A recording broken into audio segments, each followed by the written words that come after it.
그 아까 봤던 그 영상의 주인공 누군지 알아요? 네. 봤어요? 네. 그렇죠. 앤 서리번 선생님. 근데 더 유명한 거는 그렇죠. 헬렌 켈러도 유명하죠. 헬렌 켈러의 선생님으로 유명한 거죠. 설리번 선생님. 앤 설리번. 아, 헬렌 켈러의 선생님이 앤서리번이에요? 네. 아 몰랐어요? 네. 그렇죠. 그러니까 헬렌 켈러 되게 유명하잖아요. 헬렌 켈러. 모르는 사람이 없잖아요. 위인전 어렸을 때 본 위인전에 항상 등장하는 그 인물이잖아요. 근데 이 친구를 이렇게 만들어준 그 선생님은 앤 설리번이었어요. 앤 설리번. 그래서 어제가 스승날이었잖아요. 네. 그래서 오늘 앤 설리번 선생님에 대해서 한번 알려드리려고. 잘 몰랐죠?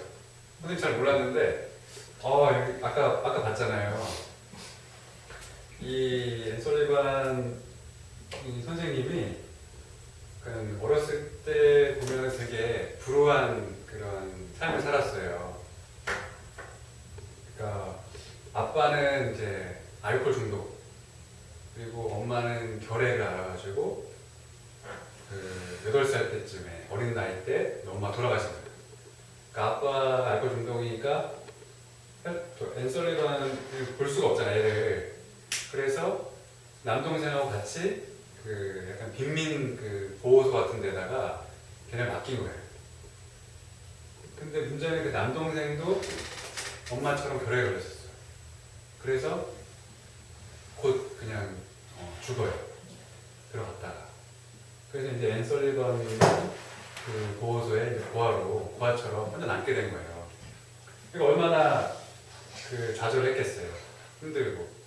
아빠, 엄마, 그리고 왜 자기 동생도 죽고 하니까 그렇게 힘든 생활을 하고 있었고, 어떻게 보면 그런 상황이라면은 우리 같은 경우도 이제 생각해 보면은 삶의 의욕이 없어지고 우울하고 그다음에 앞날이 불안하고 그럴 거 아니에요. 근데 아까 거기 나왔죠. 그 어떤 노 간호사가 등장을 해요. 혜성처럼 등장을 해서 이 앤 설리번이라는 애를 아까 봤죠? 한 6개월 정도 이렇게 봐준 거예요. 그러면서 사랑으로 이제 포용해주고 가르쳐주고 해서 그 앤 설리번이 원래는 되게 그런 불우한 환경에서 공부도 못하고 처음에 학교 들어왔을 때는 글도 잘 못 읽었다 그래요. 배운 게 없기 때문에. 그리고 또 중간에 그 병에 걸려가지고 시력을 거의 상실했어요. 그래서 일반 학교를 못 들어가고 이제 시각장애인 학교에 들어간 거거든요. 그러니까 배운 것도 없고 눈도 안 좋고 하니까 처음에는 이제 되게 힘들었다가 근데 그걸 극복을 하고 그리고 나서 이제 아까 말한 것처럼 학교 졸업할 때는 이제 우수한성적으로 졸업을 했어요. 그리고 나서 헬렌 켈러를 만나게 됐는데 그 만난 나이가 이 선생님 나이가 몇 살인지 알아요? 헬렌 켈러를 만났을 때. 헬렌 켈러가 한 7살, 8살 때, 7, 8살 때 이 설리번 선생님을 만났는데 이 설리번 선생님의 그때 나이가 20살이었대, 20살. 20살 때. 그러니까 생각해보면 20살 그 어린 나이잖아요, 어린 나이. 네. 학교를 다 졸업하고 정말 아무 경험이 없는 그런 나이인데 이때 헬렌 켈러라는 아이를 맡아서 이 집에 들어가서 애를 가르치기 시작한 거예요.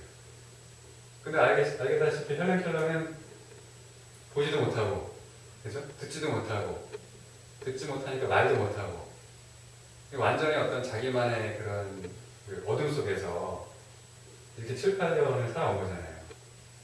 그리고 부모가 이제 너무 불쌍하니까 이것저것 다 마음대로 하게 해주는 그런 상태이기 때문에 그 위인전 봤을 기억나죠? 위인전 봤을 때 막 이렇게 때리고 핥히고 선생님한테 선생님 말에 뭐 당연히 들리지도 않으니까 뭐 들을 수도 없고 복종할 수도 없고 그런 상황이었는데 이 20살의 나이에 그 나이에 가서 이 헬렌 켈러를 계속 자기 죽을 때까지 돌봐준 거예요.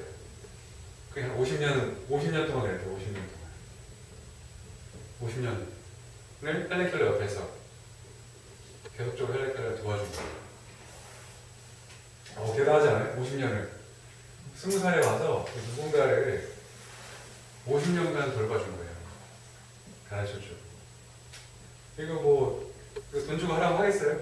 수진 어때요? 내가 이제 20살인데, 말도 못하고, 듣지도 못하고, 보지도 못하는, 괴팍한 어떤 소녀를 봐라. 근데 한 50년 동안 죽을 때까지 돌봐야 된다. 네가 죽을 때까지 돌봐라.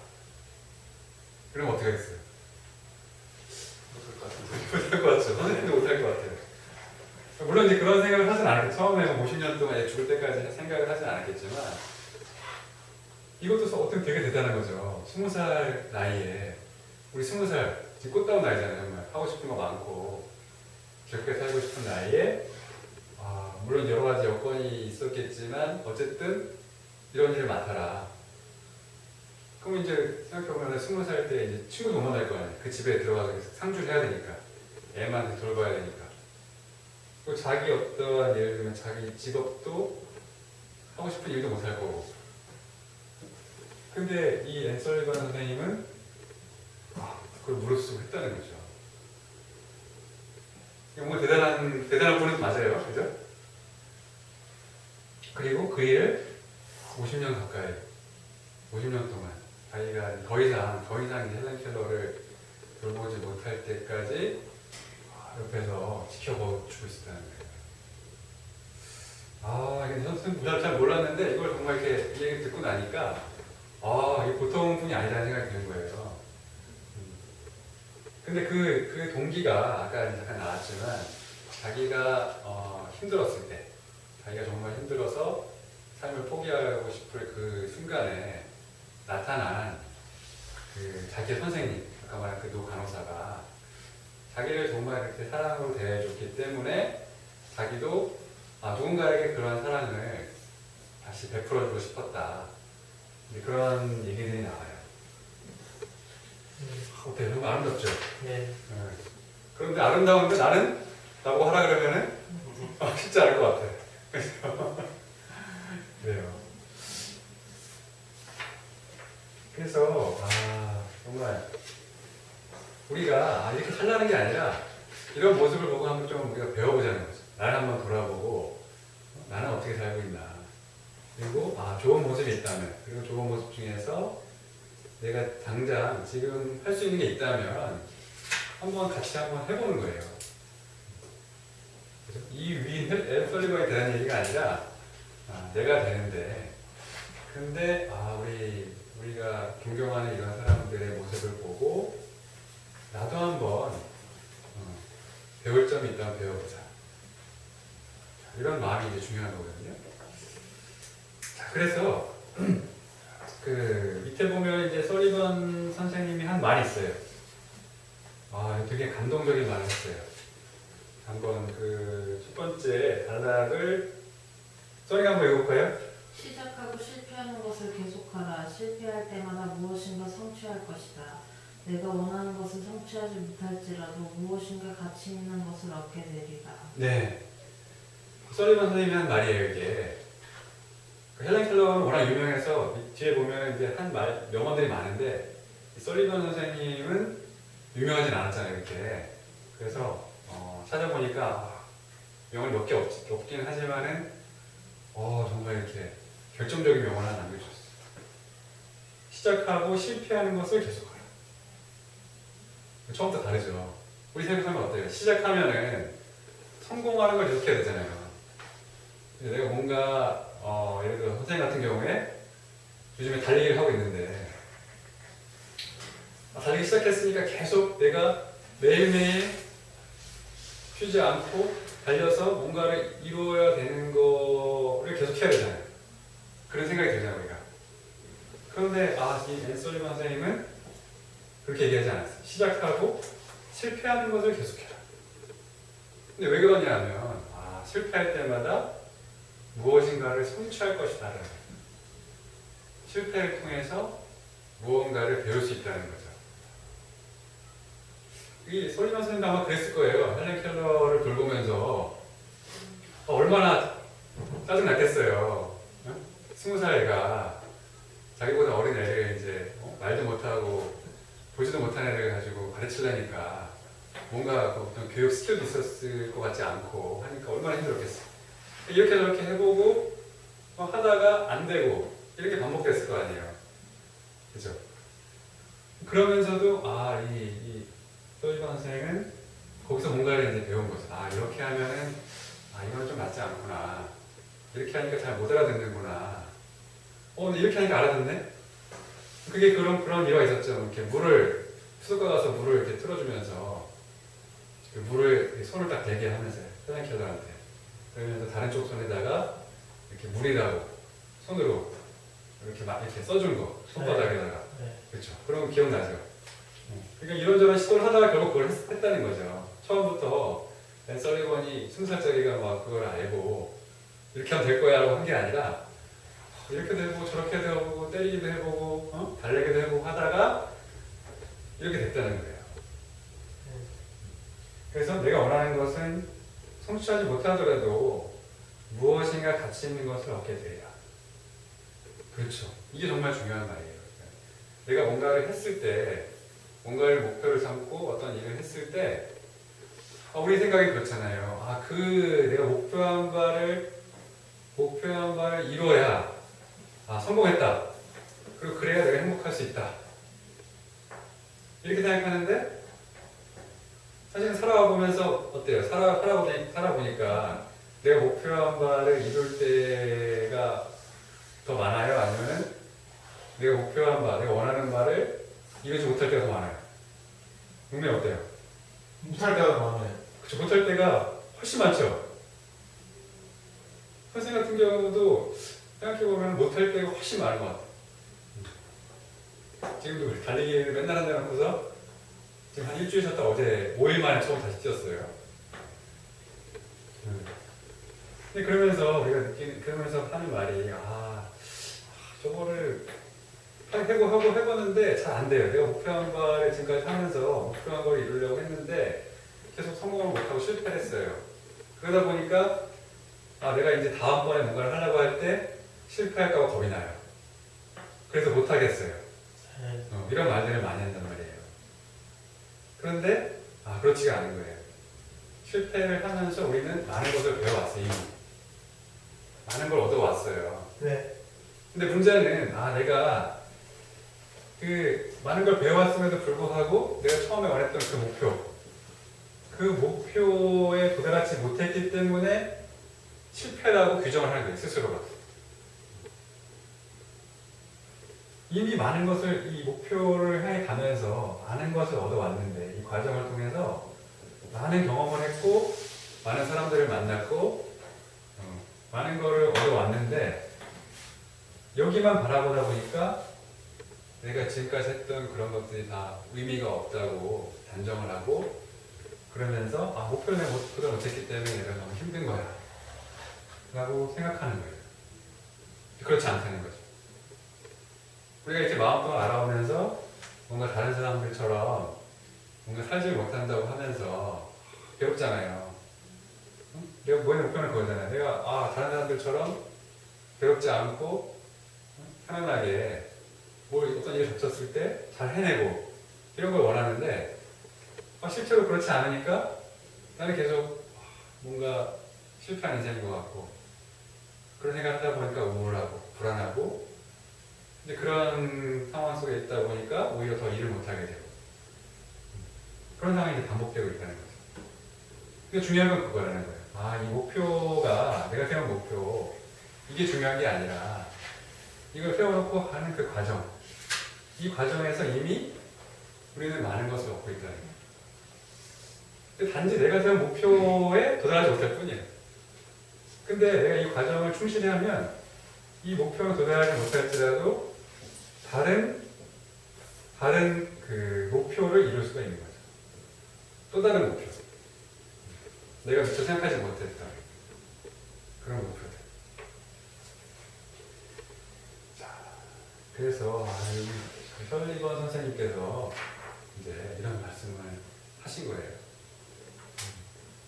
시작하고 실패하는 것을 반복하라. 실패할 때마다 무언가를 성취할 것이다. 근데 문제는 내가 원하는 그 무엇을 성취하지 못할지라도 무엇인가 가치 있는 것, 또 다른 가치 있는 것을 얻게 될 것이다. 이런 자세로 살 때 말이에요. 그렇죠? 자, 그 다음부터는 이제 헬렌 켈러가 한 말이에요.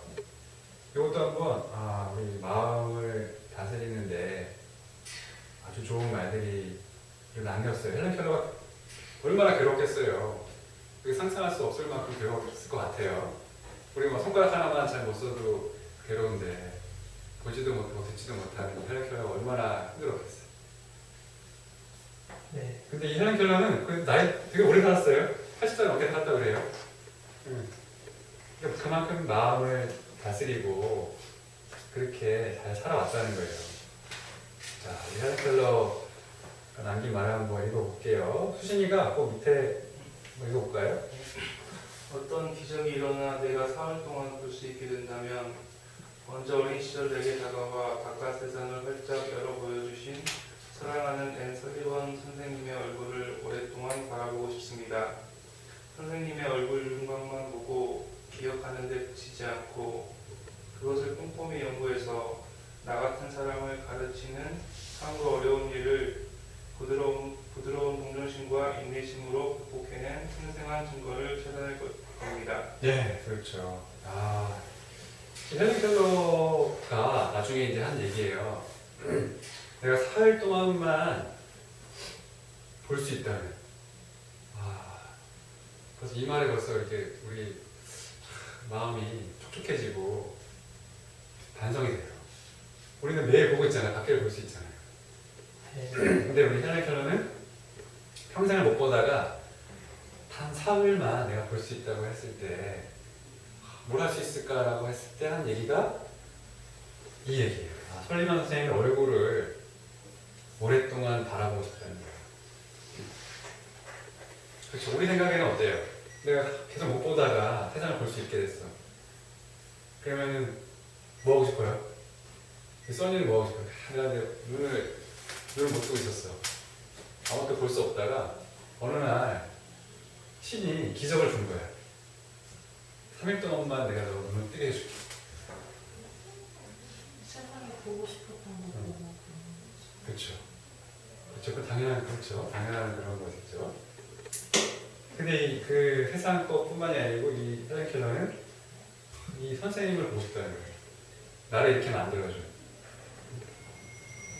어린 시절 내게 다가와 바깥 세상을 활짝 열어 보여주신 이 사랑하는 설리만 선생님의 얼굴을 오랫동안 보고 싶다는 거예요. 오랫동안. 잠깐 보고 싶다는 것도 아니고 확인하고 싶다는 것도 아니고 오랫동안 보고 싶다는 거예요. 그리고 그냥 얼굴 윤곽만 보고 기억하는데 그치지 않고 그것을 꼼꼼히 연구해서 나 같은 사람을 가르치는 참으로 어려운 일을 이런 이 동정심과 인내심으로 극복해내. 도대체 어떻게 그렇게 나같이 힘든 애를 이렇게 가르치고 몇십 년 동안 내 옆에서 나를 지켜줬을까? 이것들을 알아보고 싶다는 거죠. 우리 주변에 이런 사람이 있으면 얼마나 좋을까요? 농민 어때요? 우리 주변에 농민이가 막 때를 쓰고 그렇게 막 불안해하고 힘들어할 때 옆에서 계속 농민이를 이렇게 가르쳐주고 격려해주고 위로해주고 이런 사람이 계속 옆에 한 명이 있다면 어떨 것 같아요? 모르겠어요. 모르겠어요. 영식 어떨 것 같아요? 땡큐. 땡큐, 그쵸? 힘든데 옆에서 알려주고, 그죠? 힘들면 위로도 해주고, 바른 길을 안내해주고. 이러면은, 선생님도 그런 사람들이, 그런 사람이 있으면 좋겠어요. 그런 스승님이요, 바로 옆에. 항상 내가 뭐 안 될 때마다 알려주는 그런, 요즘 말하는 수호천사? 근데 그런 사람이 내 주위에 있다면, 얼마나 이렇게 행복할까요? 정말 감사한 일이잖아요. 그죠? 그런 사람이 있어요. 그죠? 우리 주위에 항상 그런 사람들이 있어요.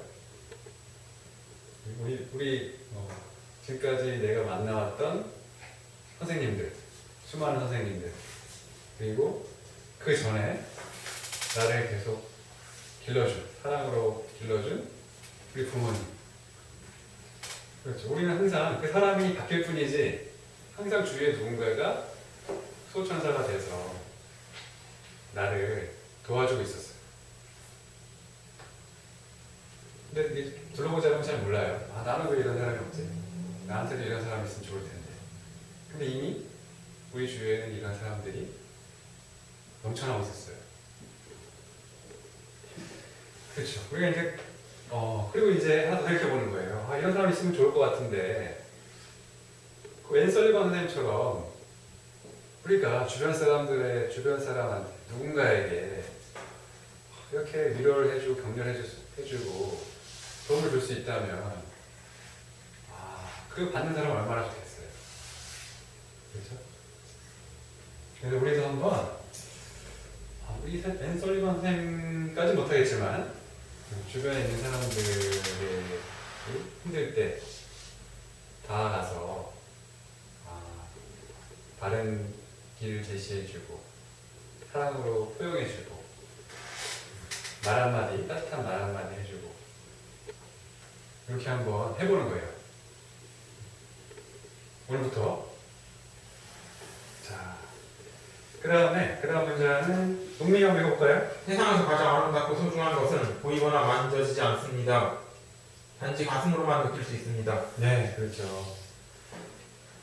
이런 거 느껴봤어요? 우리가 막 좋은 음식을 먹고 아니면 멋진 선물을 받고 했을 때도 기분이 좋지만 정말 마음이 이렇게 울리는 경우는 그 사람과 어떤 사람과의 소통이 됐을 때 뭔가 내 마음을 좀 알아주고 그리고 뭔가 그냥 단순히 그냥 알아주는데 그치는 것이 아니고 나를 좀 이 올바른 길로 이끌어주고 그런 걸 느낄 때 아니면 내가 생각하지 못했던 어떤 그러한 것들을 나에게 일깨워줄 때 이럴 때 되게 기쁘잖아요. 마음속에 어떤 그러한 따뜻함이 올라오고 선생님들이 어제 총심이가 왔어요. 총심이가 한명이 왔어요. 스승의 날이라고. 그래요? 그래서 이 가슴으로 느껴지는 선물 하나 했어요. 자랑 한번 해야겠어. 짜잔, 편지를 써서 직접 갖다 줬어요.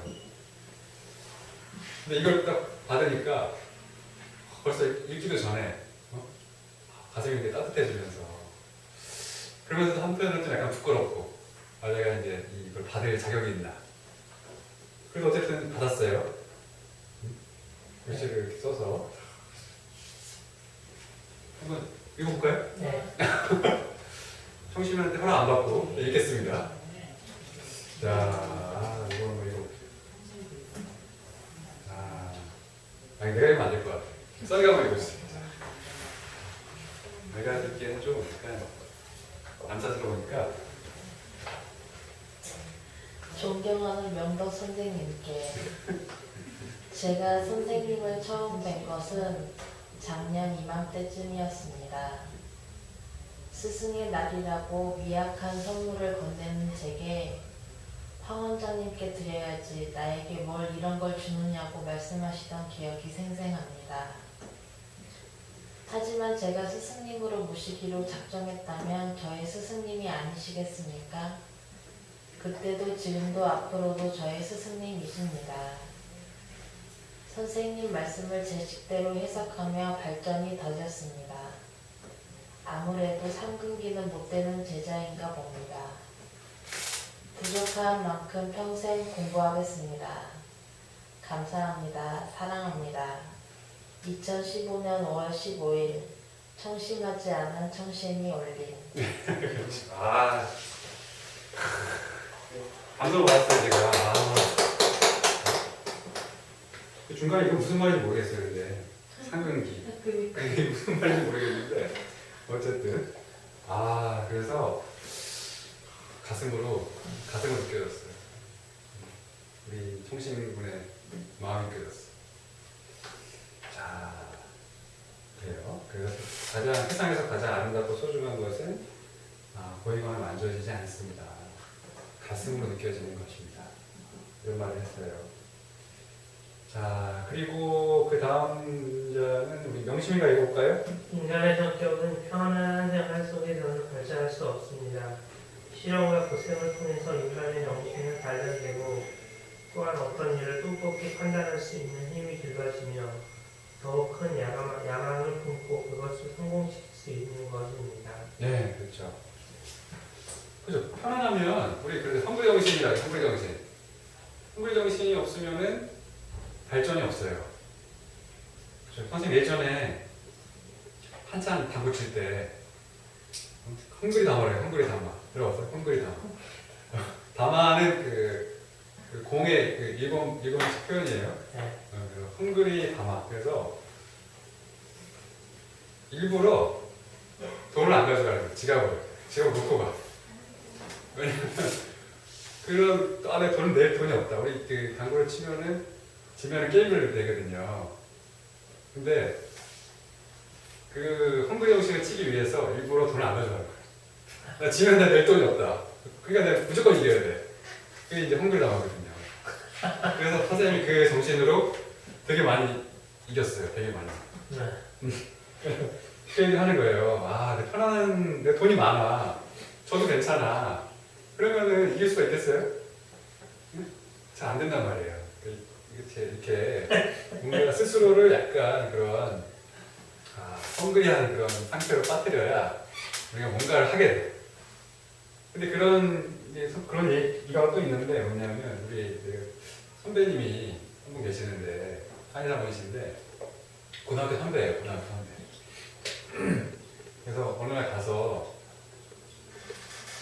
상담을 좀 했어요. 상담을. 형, 제가 뭐 이런 걸 하려고 하는데 잘 안 되고 어떻게 되는지 잘 모르겠어요. 계속 그런 얘기를 했더니 약간 하소연 비슷하게 했더니 그 형이 딱 한마디 하는 거예요. 야, 네가 지금 똥줄이 안 타서 그래. 딱 그 얘기를 하는 거예요. 똥줄. 그 형은 항상 갈 때마다 이 이론을 제시해요. 똥줄 이론. 뭔가 얘기하면 항상 이 얘기로 귀결이 돼. 네가 똥줄이 안 타서 그렇다고. 써니 무슨 말인지 알아요? 똥줄이 탄다는 거? 똥마려고 왜 똥마려서 지금 당장 화장실 가야 되는 거야 지금. 이런 경험 있어요? 똥마려서 미칠 것 같은 경험 있었어요? 배에서 막 소리가 확 나서 지금 당장 화장실 못 차리면 난리 날 것 같은 그 상황. 그런 일 있죠. 그치 있었죠? 써니 있었어요? 그쵸? 어때 이때 기분이? 이때는 뭐 보이는 게 없잖아. 화장실에 돌진해야 돼, 돌진. 근데 옛날에 그 회사 버스를 타고 가는데 뭐 이런 일이 한 번 있었어, 진짜. 그 버스에 한 40명이 앉아서 가잖아요. 통근 버스가 중간에 쓰진 않아. 그 통근 버스니까 한 40분, 1시간 정도를 가는데 딱 앉자마자 신호가 오기 시작하는 거예요, 배가. 그래가지고 이제 참아야 되는데 참는다고 참아도 30분 이상 참는 게 거의 불가능하잖아. 그래가지고 막 참다가 보니까 얼굴이 막 하얘진 거야. 옆에 있는 사람이 너 얼굴 하얘졌다고 왜 그러냐고. 별짓을 다 하잖아. 막 참으려고 막 발도 막 이렇게 부르기도 하고 맞았다 이랬다 앉았다 이랬다 막 하기도 하고 막 버스에서 다른 사람 다 앉아서 있는데 나 혼자서 막 이렇게 난리를 친 거예요. 도저히 안 되겠어. 고속도로를 타고 가다가 이제 톨게이트를 딱 나가는 순간 이제 안 되겠다. 체면이고 뭐가 없더라고. 앞으로 막 뛰어가갖고 그 기사님을 붙잡고 진짜 무릎 꿇었던 것 같아요. 기사님이 무릎 꿇으면서 제발 세워달라고. 아무 데 상관없다. 무조건 세워달라고. 그래가지고 다행히 그 주유소가 바로 옆에 있었어요. 톨게이트 지나자마자 주유소가 있어서 그 기사 아저씨가 저를 한번 딱 보더니 쯧쯧쯧 하면서 딱 세워주더라고. 그래가지고 뭐 뒤에 사람들의 시선은 뭐 생각할 시간도 없어. 그냥 튀어나와서 화장실 문을 그냥 확 열고 시원하게 그냥 한 1초 만에 봤던 기억이 나는데 중요한 거는 1초 만에 보고 나서 나오려고 하는데 누가 화장실 문을 두들기는 거예요. 그래서 이게 뭐지? 했는데 여자분이 또 이렇게 있고. 그러니까 너무 급하니까 남녀 구별을 못하고 그냥 뛰어 들어간 거예요. 여자 아저씨. 아, 그래서 욕도 바가지 먹고 여자분한테 여기서 이러면 어떡하냐고. 죄송하다고. 버스는 이미 출발했고 거기서부터 택시 타고 이제 느긋하게 그때 느긋하게 갔죠. 그런 기억이 있어요. 그만큼 이제 똥줄이 이렇게 엄청난 힘을 발휘하게 돼. 괴력을 발휘하는 거죠. 근데 그 형이 얘기 하자는 거지. 아, 네가 똥줄이 안 터졌다고 지금. 근데 맞아요. 똥줄이 안 타서 그래. 똥줄이 안 타서. 우리도 그렇잖아요. 뭐 어디 안 아프면 병원 안 가잖아요. 그리고 건강이 진짜 무지하게 나빠지지 않으면 운동 안 하잖아요. 그렇죠? 그리고 마음병이 너무 심각하지 않으면 별로 이렇게 공부도 별로 등한시하게 되고, 그죠? 그게 우리의 마음이거든요. 그래서 얘기를 한 거예요. 아, 인간의 성격은 편안한 생활 속에서는 발전할 수가 없다. 똥줄이 좀 타야 된다. 똥줄 정신으로 가야 된다. 그래야 발전이 된다는 거죠. 자, 그 다음 거 한번 우리 써니가 읽어볼까요? 행복의 한쪽 문이 닫히면 다른 쪽 문이 열립니다. 그러나 흔히 우리는 닫혀진 문을 오랫동안 보기 때문에 우리를 위해 열려있는 문을 보지 못합니다. 네. 아, 이거 참, 그것도 멋진 말이죠.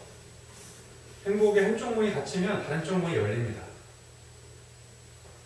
그 행복의 문은 항상 열려 있는데, 그런데 우리가 흔히 우리는 닫혀진 문을 오랫동안 보기 때문에 우리를 위해 열려 있는 문을 보지 못합니다. 그렇죠. 우리가 김재동이 그러잖아요. 우리가 행복하지 않은 이유가 없다고. 행복하지 않은 이유가 없습니다. 이러면서 김재동이 네. 그런 말 자주 해요. 집에만 있잖아요. 김재동이 방송을 못해가지고 한동안 가끔 나오면은 이렇게 부처님 같이 얘기하거든요. 이렇게 재밌게. 행복의 문이 이렇게 열려있단 말이에요. 우리가 생각하는 행복의 문이 있어요. 1번 문이 있어요. 1번 방이. 여기는 이제 우리가 지금 현재 지금 기대하는 것들, 내가 갖고자 하는 것들, 그런 것들이 이제 여기 안에 있겠죠. 이 안에. 그래서 이것만 이제 보고 있단 말이에요. 근데 어느 날 이 문이 닫혀버리는 거예요. 문이 딱 닫혀서 이게 보이지가 않아. 더 이상 희망이 없어. 이제 나는 의욕이 없어졌어. 그러니까 행복하지가 않아. 이렇게 하고 있는데 문제는 뒤를 돌아보면 또 다른 문이 2번 문이 열리고 있는 거죠. 이렇게. 그렇죠. 이 안에는 또 내가 미처 보지 못했던 그러한 행복이 여기 기다리고 있는 거예요. 근데 문제는 우리가 이거를 보면 되는데, 내가 원하는 바를 갖지 못해도, 내가 지금 이렇게 부족한 게 많더라도, 뒤를 돌아보면은, 이미 행복의 문이 열려 있는데, 그거를 보기가 너무 어려워요. 뒤돌아보기 너무 힘든 거예요. 왜냐하면 나는 이것만이 행복이라고, 내가 행복해지는 길은 이 길밖에 없다고 생각하기 때문에 그런 거죠. 그러니까 그것만 보고 있는 거예요. 내가 성공할 길은 이거밖에 없어. 내가 마음병에서 벗어나야만 내가 행복을 찾을 수가 있어. 그 마음병에 벗어나야만 내가 뭔가 딴 걸 할 수가 있어. 이런 것들이 바로 하나의 행복의 문만 바라보고 있을 때 나타나는 그런 우리 마음의 상태예요. 그런데 사실은 그렇지 않은 거예요. 내가 이 일을 안 해도, 이런 방식으로 살지 않아도 행복하게 살 수가 있고, 더 크게 보면 우리가 마음병을 내가 앓고 있더라도 행복할 수가 있다는 겁니다. 그렇죠. 이미 행복해요. 가지고 있는 걸 보자는 거예요. 가지고 있는 거. 우리 써니도 이미 행복한 거예요. 어때? 행복해요? 써니? 네. 행복해요? 명심 행복해요? 별로. 수신은 어때요? 행복해요? 모르겠어요. 너무 기대가 되겠는데, 동민이. 행복하다, 행복하지 않다? 모르겠다. 우리 동민이 어때요? 행복해요. 우와, 잘했습니다. 결론은 행복하다 우리는. 그죠? 다수결의 원칙으로 행복한 거예요. 자, 근데 그러기 위해서는 내가 원하는 것, 내가 기대하는 것, 그것만 바라볼 것이 아니라 그 옆에, 그 뒤에 열려있는 이미 내가 가지고 있는 것, 그런 것들을 보자는 거예요. 자, 그 다음에 마지막 문장을 수신이가 해볼까요? 많은 사람들은 진정한 행복을 가져오는 것에 대해 잘못 생각하고 있습니다. 진정한 행복은 자기 만족에서 얻어지는 것이 아니라 가치 있는 삶의 목적을 위해 충실하게 행동함으로써 얻어지는 것입니다. 네, 그렇죠. 이 헬렌 켈러가 얼마나 80년을 살면서 앞을 보지도 못하고 말하지도 못하고 듣지도 못하고 말은 나중에 배워서 했죠. 듣지도 못하고 어떻게 말을 해? 이렇게 발성 이렇게 손을 넣어서 그 위인전 선생님 어렸을 때 기억이 그랬던 것 같아요. 이렇게 혀를 만져보게 해서 네. 설리번 선생님이 자기 혀를 만져보게 해서 그 혀 모양을 하면서 소리를 내게. 아, 그래가지고 뭐 물론 우리처럼 잘하지 못했겠지만 비슷하게 하는 거예요. 비슷하게. 아, 그랬다고 하더라고요. 네. 근데 나중에 이제 보면 헬렌 켈러가 우리가 생각하는 것처럼 아름답게만 살았던 건 아니에요. 나이가 들어서 무슨 사회운동도 하고 그리고 이렇게 돈도 잘 못 벌고 해서 되게 이제 막 이렇게 그 정부에 반대되는 활동들도 많이 하고 그런 활동도 많이 해서 지원도 못 받고 어렵게 살았다고 해요. 실제로는. 네. 근데 그런 과정을 겪으면서 헬렌 켈러가 주변을 엄마하고 비난한 게 아니라 내 어떤 힘든 상황을 주저앉고 한 게 아니라 이런 아름다운 글들을 남긴 거잖아요. 얼마나 많은 경험을 했겠어요. 힘든 과정을 통해서 이게 진정한 행복이구나. 내가 볼 수 있어서 행복한 게 아니고 들을 수 있어서 행복한 게 아니고 내가 뭔가를 어떤 가치 있는 일을 위해서 충실하게 행동을 하는 것 그럼으로써 행복이 얻어진다는 것을 깨달은 거예요. 그렇죠. 우리가 이제 많은 사람들이 행복하다, 행복이 뭐냐라고 했을 때 내가 만족할 때 행복하다는 거잖아요. 근데 그 만족이 내가 생각하는 그 기대치에 달성하는 거잖아요. 도달하는 거. 아까 말한 것처럼 목표에 도달했을 때 행복하다라고 생각을 한다는 거죠. 근데 진정한 행복은 거기에 있는 게 아니라 그 과정에 있다는 거예요. 산의 정상에 도달해야 행복한 게 아니라 산에 등산할 때 행복하다는 거죠. 산에 올라갈 때. 자, 그래서 우리도 선생님도 옛날에 그런 말 했었어요. 가장 행복했던 때 생각해보면 소개팅하러 가기 전에 소개팅이나 미팅을 하잖아요. 그러면은 그 전전날부터 엄청나게 설레요. 도대체 얼마나 예쁜 애가 나올까? 만나서 무슨 얘기를 하고 뭐하고 놀까? 그래서 진짜 가장 클라이막스가 될 때는 그 친구들을 만나러 미팅 장소로 이동할 때 한 30분 이렇게 이동할 때 지하철 타고 이동할 때 그러면 점점 이게 고조되는 거죠. 그러면서 이번엔 진짜 내가 원했던 내 이상형이 나올 것 같아. 왠지 느낌에. 얼마 전에 얼마죠? 당장 20년 전에 20년 전. 근데 그런 기억이 나요. 근데 진짜 기억이 나. 그게 네. 학교에서 막 이렇게 몇십 명씩 단체 파팅을 하는데 그때 되게 많이 갔었어요. 지하철 거의 전산인 것 같아. 지하철 느낌상으로는 한 40명, 50명이 한꺼번에 학교에서 지하철역으로 가서 오류를 다 탄 거야.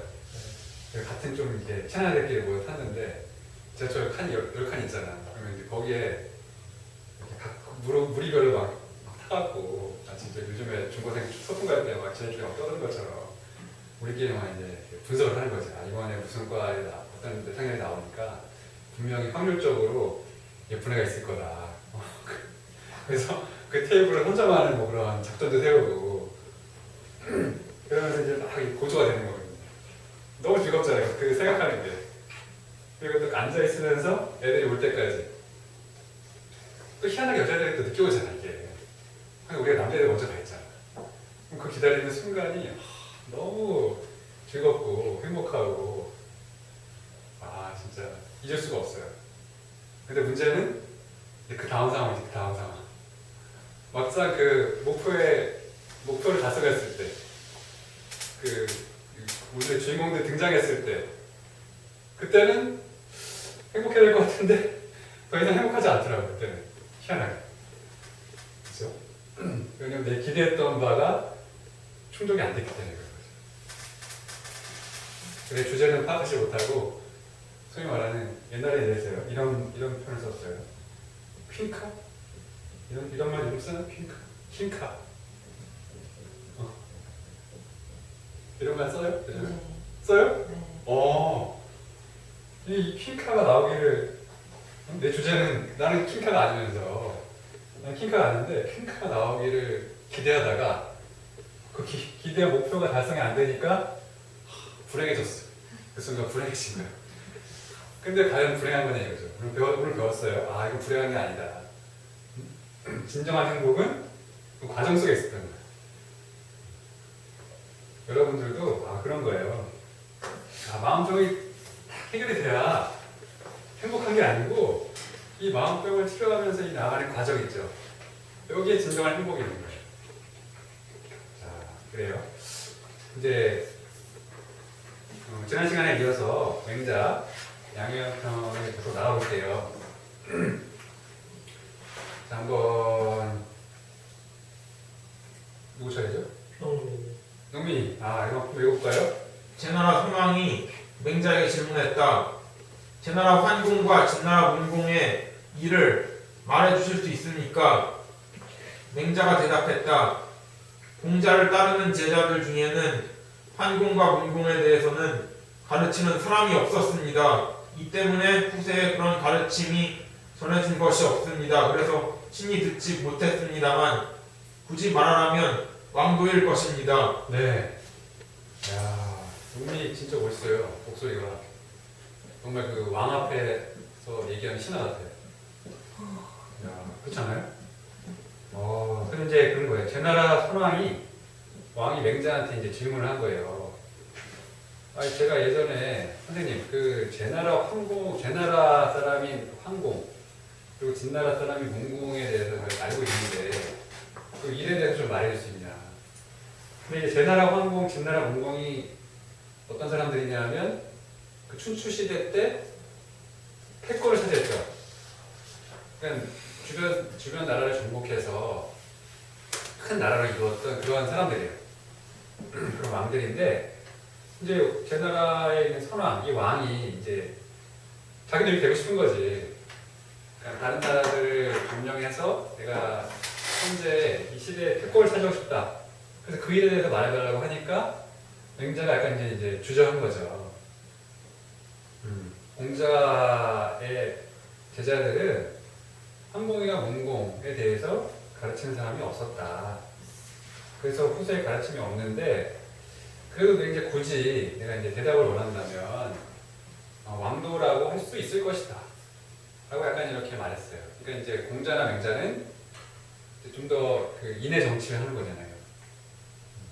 그러니까 군사력이나 경제력으로 다른 나라를 지배한다기보다는 근본적인 내 나라를 잘 살게 해서 내 백성들을 잘 살게 해서 다른 나라 사람들이 저절로 흡수가 되는 이런 거를 원했기 때문에 제나라 황공이나 진나라 문공 같은 패권을 다투는 왕에 대해서 굳이 말하자면 뭐 왕도라고 할 수 있겠죠 라고 얘기한 거예요.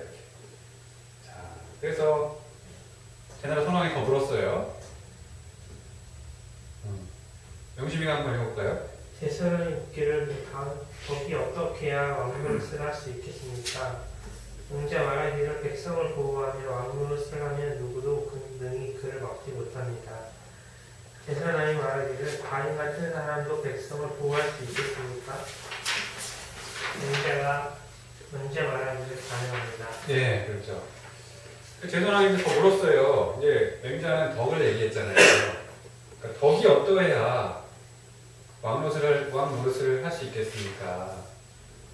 그러니까 내가 왕이 되고 왕노릇을 하고 싶은데 맹자가 선생님이 말하는 덕은 어떤 것입니까? 라고 물어본 거죠. 그때 맹자가 말하기를 백성을 보호하며 왕노릇을 하면 누구도 능히 그를 막지 못합니다. 그러니까 그 시대 왕들은 빨리 뭔가를 얻길 원했던 거예요. 빨리 내가 왕이 되고 빨리 다 이웃나라를 정복하고 그래서 내가 중국의 전체 왕이 되길 바랬던 건데 그래서 이제 그런 것들을 자꾸 물었는데 맹자는 덕을 잡고 얘기하잖아요. 덕을. 그래서 왕노릇을 한번 보면 덕으로 왕노릇한 게 뭐예요? 이렇게 물었더니 백성을 좀 보호해라. 자꾸 군사에 동원하지 말고 부역에 동원하지 말고 백성을 좀 보호해줘라. 잘 살게 해줘라. 이게 덕이다. 이 얘기를 하는 거예요. 그러니까 우리가 이제 우리 마음에 한번 대입을 해보면 이런 거죠. 왕노릇을 한다라는 거는 왕의 입장에서 내가 되고 싶은 목표고 그리고 그 목표에 이르면 행복한 거잖아요. 그래서 내가 행복하려면 어떻게 하면 되겠습니까? 뭘 해야 되냐요, 이렇게. 그랬을 때 이렇게 얘기하는 거죠. 백성을 보호해야 된다. 백성을 보호한다는 건 뭘까요? 백성의 삶에 간섭하지 않고 백성들과 다투지 않고 그렇죠. 잘 살 수 있도록 내버려 두는 거잖아요. 그러니까 우리가 어디에 치면은 주변 사람들하고 다투지 않는 거예요. 내 주위에 가까운 사람들과 다투지 않고 그러니까 다툰다는 게 물리적으로 그렇게 다툰다는 것뿐만이 아니고 또 중요한 건 우리 마음속에서 주변 사람들을 원망하거나 비방하거나 내 환경에 대해서 불평하거나 하지 않는다는 거죠.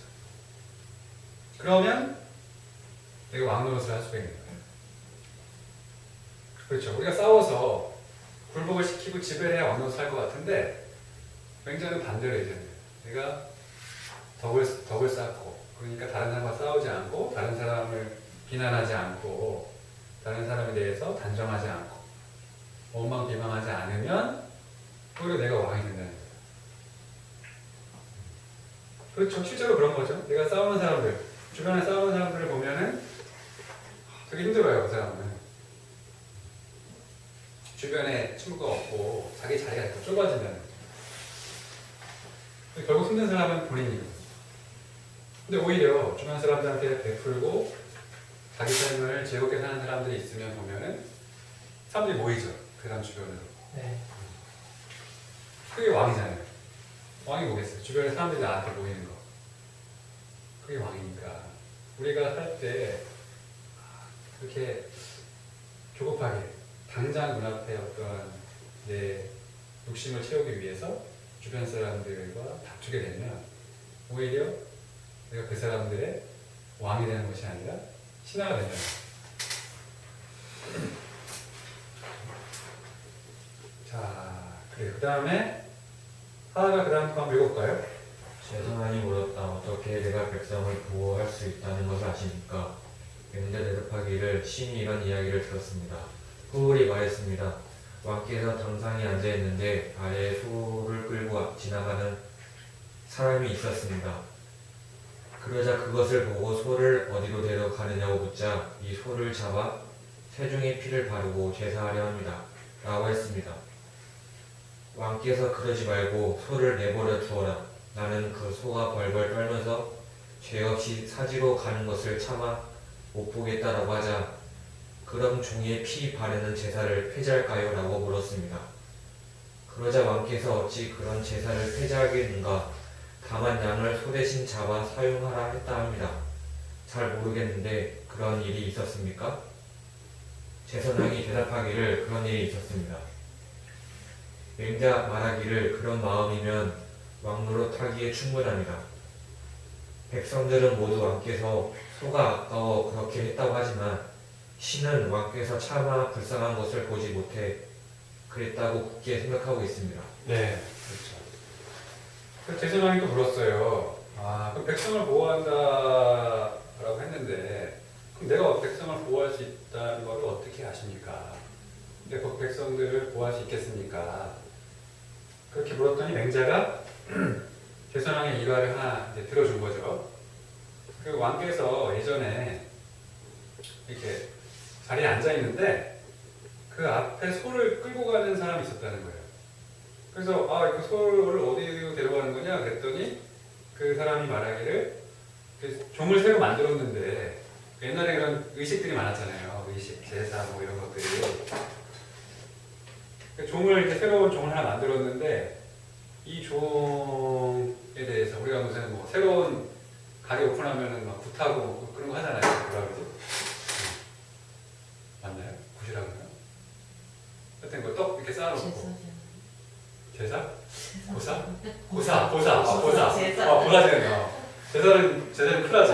안 되지. 그래서 고사를 지내는데 그런 것처럼 새 종을 만들었으니까 여기다가 이제 소의 피를 이렇게 뿌려가지고 그러한 뭐 옛날로 치면 뭐 액귀를 제거하고 그런 거를 이제 하려고 소를 이제 끌고 있었던 거예요.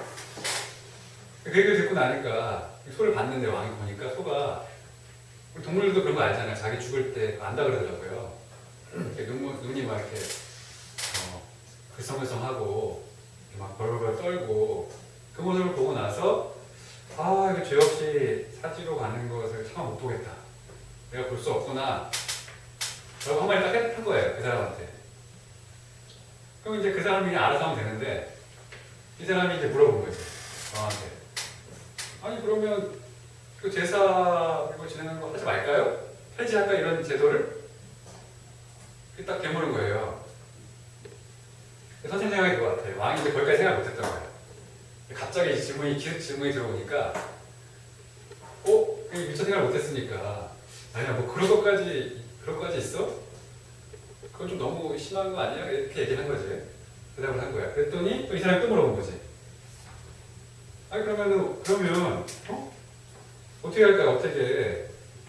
그랬더니 왕이 이제 그럼 어떻게 하지 하다가 아니 그럼 소 말고 양으로 좀 해봐. 양 데리고 와서 해봐. 소를 지금 너무 불쌍하잖아. 이렇게 얘기를 한 거예요. 그러니까 어때요? 우리 생각에는 양이 나서. 그치 양이나 소나. 그리고 이 백성들은 그 당시에 소가 더 비쌌나 봐요. 소가 더 귀하고 하니까 아 이거 너무 귀하니까 이거는 좀 이거 대해서 좀 싼 걸로 좀 해라 이렇게 들렸을 수 있다는 거죠. 근데 우리도 이제 이런 경우 있죠. 그냥 이거 내 눈앞에서 너무 좀 안타까운 일이 벌어져서 이거 이렇게 하면 안 되는 거 아니야 얘기했는데 상대가 갑자기 이렇게 좀 되물었을 때 미처 생각하지 못한 질문을 했을 때 약간 당황하면서 얘기할 때 있잖아요. 별 생각 없이.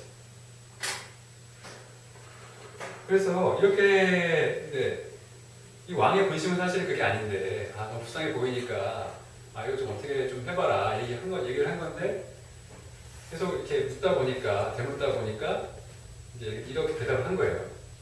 그랬더니 사람들이 이러저런 얘기를 한 거예요. 거기에 대해서. 근데 이제 그 전에 맹자가 이거에 대해서 그 왕의 그 행동에 대해서 해석을 해준 거죠. 아름답게. 왕노릇하기에 충분합니다. 왕은 정말 측은지심이 있군요. 백성들은 모두 왕께서 소가 아까워서 그랬다고 하지만 제가 보기에는 왕께서는 차마 그 불쌍한 것을 보지 못해서 그랬다고 굳게 생각하고 있다. 굳게 생각하고 있다고. 그냥 그랬다가 아니라 굳게 생각하고 있다. 그렇죠. 왕에 대해서 해석을 해준 거예요. 처음에 이랬지 않냐. 처음에 소가 불쌍하다고 했지 않냐. 그거는 충분한 마음이 있기 때문에 그런 거다. 그렇죠. 그렇게 얘기를 우리도 그런 거예요. 우리 사람을 봤을 때 어떤 사람이 어떤 행동을 했잖아요. 근데 그 행동에 어떤 의도가 있었어요. 예를 들면 누굴 도와줬는데 자기를 좀 뽐내고 싶어 도와줬어. 그런 상황이 되면 우리가 어때요? 그 도와준 거에 대해서는 별로 얘기하지 않고 그 의도, 뽐내려고 했던 그 사람의 의도에 대해서는 막 비판하잖아요. 장점과 단점이 분명히 있는 건데 도와준 건 잘한 거잖아. 연예인들이 막 기부하고 이런 거 잘한 거잖아요. 그런데 아니 그게 기부하는 게 자기를 알리려고 하는 거다 라고 하는 그런 말이 나오는 순간에 그 기부하는 행동에 대한 어떤 칭찬은 없어지고, 그죠? 그 의도에 대해서 비판하기 시작하잖아요. 이것도 마찬가지잖아요. 왕도 아니 그 행동, 왕이 보기에 소가 불쌍해 보이는 거, 거기에 대해 측은지심을 낸 그 마음이나 그 행동은 아름다운 마음이잖아요. 거기에 대해서 칭찬을 하면 되는 거고, 근데 그 단점, 그 다음에 말실수를 한 거, 그 다음에 소에 대해서 양으로 바꾸자, 귀하지 않은 거를 바꾸자 라고 한 점에 대해서는 단점이긴 하지만 맹자는 그거를 들춰내지 않았다는 거죠. 또 우리가 그래서 그런 걸 배우는 거예요. 아, 다른 사람에 대해서, 다른 사람 행동에 대해서 장점과 단점이 같이 있다. 대부분 그래요. 우리가 보는 눈에 따라 달라질 뿐이지. 그러면은 장점에 대해서는 우리가 인정해주고 칭찬해주고, 그 단점은 굳이 들춰내지 않는 거예요. 물론 내가 그 선생님이고 아니면 거기에 대해서 말할 입장이다, 뭐 경찰이다, 검찰이다 이렇다고 하면 얘기해 주는 게 맞죠. 근데 그런 상황이 아니라, 내 위치가 그런 위치가 아니라면 굳이 얘기할 필요가 없는 거예요. 자, 그래서 이제 마지막 문장을 써니가 한번 읽어볼까요? 왕이 말하기를 그로소 진실로 백성들이 있습니다. 제 나라가 비록 좁고 작습니다만 내 어째 소 한 마리를 아끼겠습니까? 그 벌벌 떨며 죄 없이 사지로 나가는 것 같음을 참지 못해서 양으로 그것을 바꾸었습니다. 말하기를 왕께서는 백성들이 그것을 보고 왕이 탐욕을 행했다는 것에 대해서 개의하지 마십시오. 작은 것으로 큰 것을 바꾸니 저들이 어찌 그것을 알겠습니까?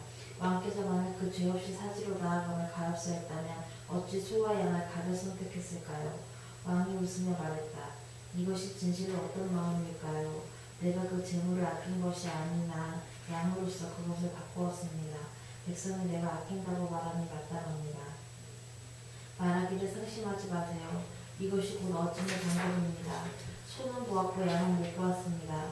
군자의 금수에 대하면 그 살아있음은 보고 그 죽는 것을 보는 것은 못 견디며 그 소리를 듣고는 그 고기를 먹는 것을 못 견딥니다. 이것 때문에 군자는 푸죽함을 멀리합니다. 예, 그렇죠. 여기에 대해서 오해하면 오해할 수가 있어요. 군자는 푸죽간을 싫어한다. 그러면서 고기는 먹는다. 이거 군자가 이거 이중인격자 아니냐. 근데 이제 그런 얘기가 아니라, 자, 이제 여기 안에 있는 내용을 한번 봅시다. 그러니까 왕이 한나라의 왕인데 왕이 말했어요. 지금 그런 사람들이 있어요. 진짜로 그런 애들이 있더라고. 보니까 내가 막 양을 바꾸라고 했더니 그거에 대해서 막 비판하고 뭐라고 하는 애들이 있어. 근데 이제 말하면 내가 한나라 왕인데 뭐 소 하나 아끼겠냐고. 그렇잖아요. 왕인데 뭐 소 한 마리 아끼려고 그러게 했겠어요.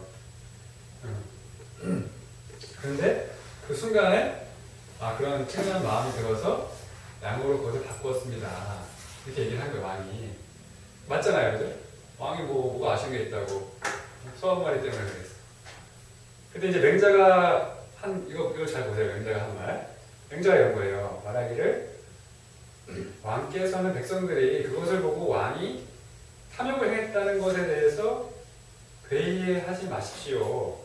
작은 것으로 큰 것을 바꾸니 저들이 어찌 그것을 알겠습니까? 그러니까 왕이 욕심쟁이다. 저희 주변 사람들이 너 이렇게 되게 욕심쟁이냐? 쟤왜 그래? 이런 거에 대해서 회의하게 생각하지 말라. 이상하게 생각하지 말라. 왜냐하면 작은 것으로 큰 걸 바꿨으니까. 이렇게 얘기해 주는 거예요. 그죠? 그러니까 현실에 대해서, 현실을 얘기해 준 거예요. 현실에 대해서 이렇게 얘기를 해준 거예요. 그러면서 이제 슬며시 물어본 거지. 왕께서는 만약에 그 죄 없는 사지로 나아가면 가볍게 했다면 어찌 소와 양을 가려 선택했을까요? 그러니까 그게 동물이 이렇게 죽는 거를 치근하게 여겼다면 그러면 왜 소와 양을 가려서 했어요? 이렇게 넌지시 물어본 거예요.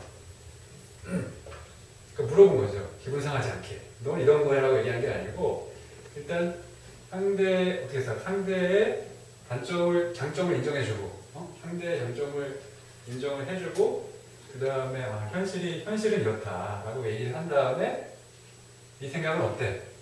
사람들이 이렇게 생각하는데 네 생각은 어때? 라고 물어본 거예요. 그랬더니 왕이 어떤 반응을 보였냐면 왕이 막 화를 낸 게 아니라 이렇게 얘기한 거죠. 왕이 웃으며 말했다.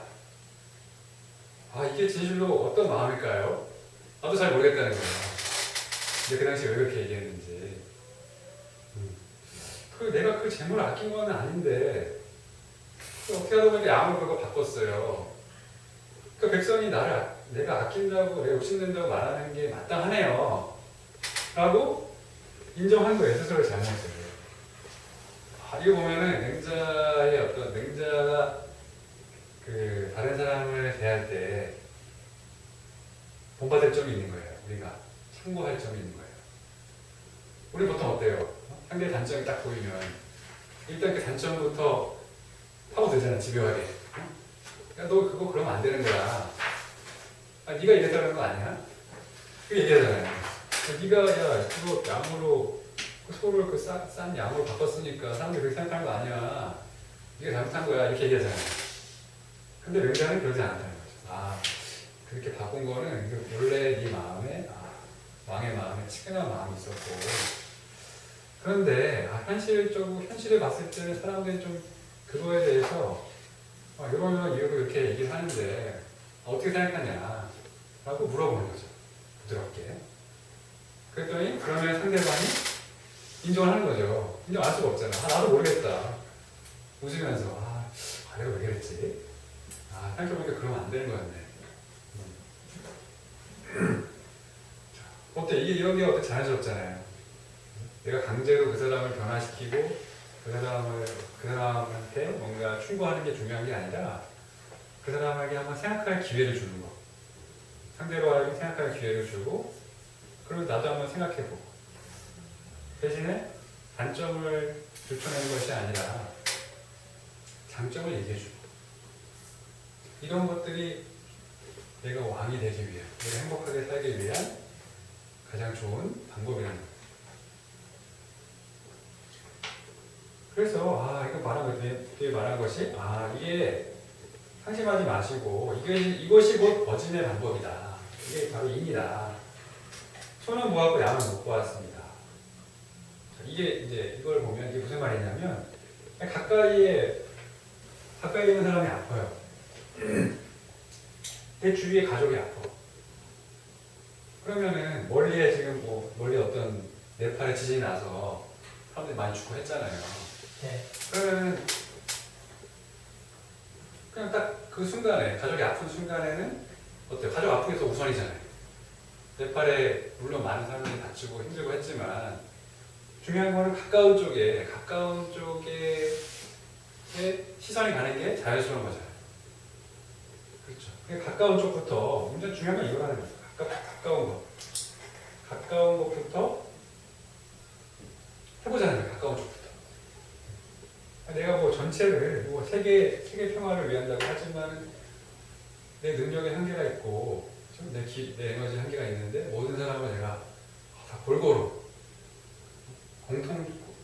평균적으로 똑같이 사랑 베풀겠다. 이거는 불가능한 거예요. 현실적으로 불가능한 거고, 중요한 것은 내가 가까운 사람부터, 그리고 가까운 사람 이전에 나부터 먼저 변화하고, 그리고 그 변화의 기회를 이용해서 가까운 사람들에게 나눠주고, 그리고 지금처럼 대하고, 상대방의 장점을 인정해주고 단점은 감춰주고, 대신에 알려주고 그냥 물어봐주고, 이런 것들을 하게 되면 그게 바로 내가 오늘 하루 행복하게 편안하게 군자처럼 살 수가 있다. 네. 이 얘기를 하는 거예요.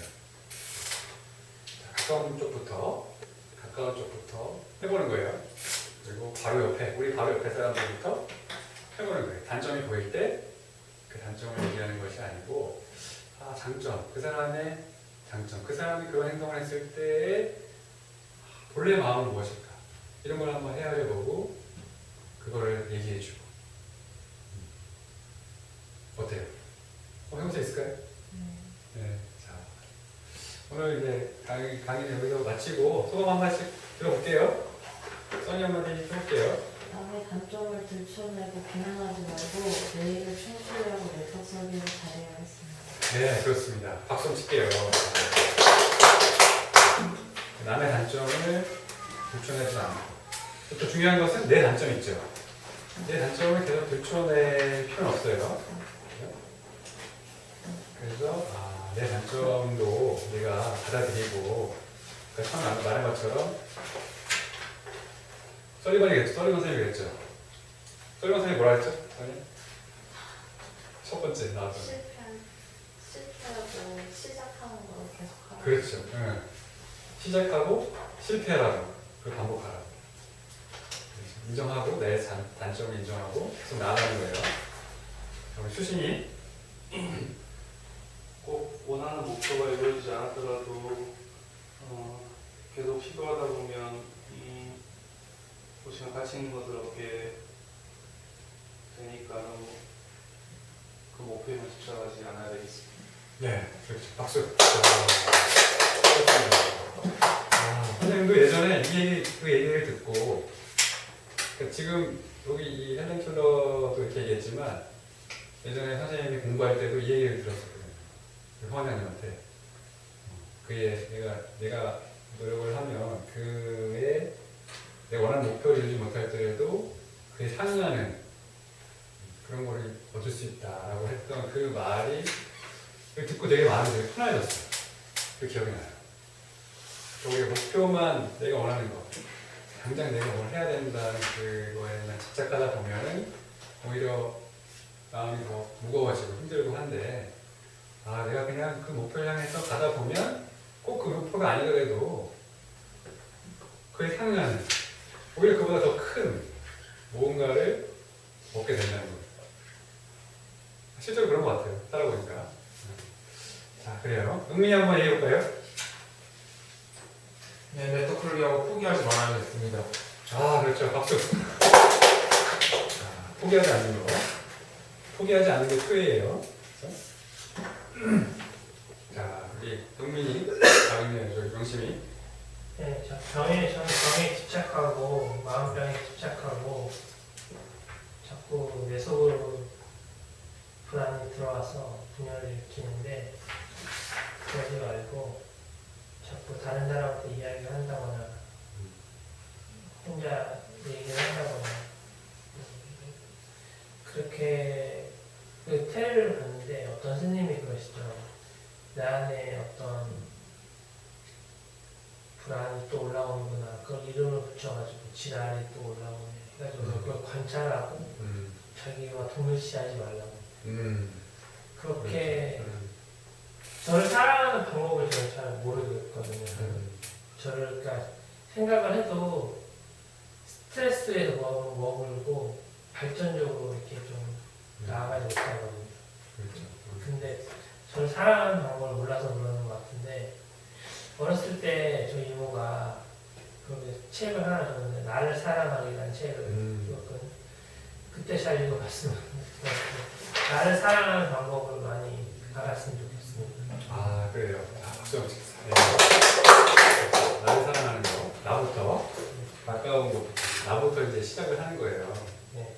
그렇죠. 사랑하는 거. 사랑이 과연 무엇인가. 이거에 대해서 한번 생각해 보세요. 네. 우리 하나 한번 마지막으로.